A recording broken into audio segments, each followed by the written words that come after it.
Wala nga. Paantay ko.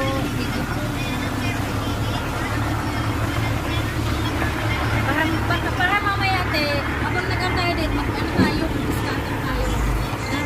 Hindi, wow. Naka-video ako. Scatter tayo. Ay, nadadanan na sa ayun, abit ko lang. Kanina pa yan.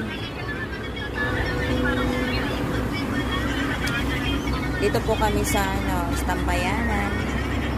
Tatapos lang po namin sa work. Kaya, tayo lang muna sa oras.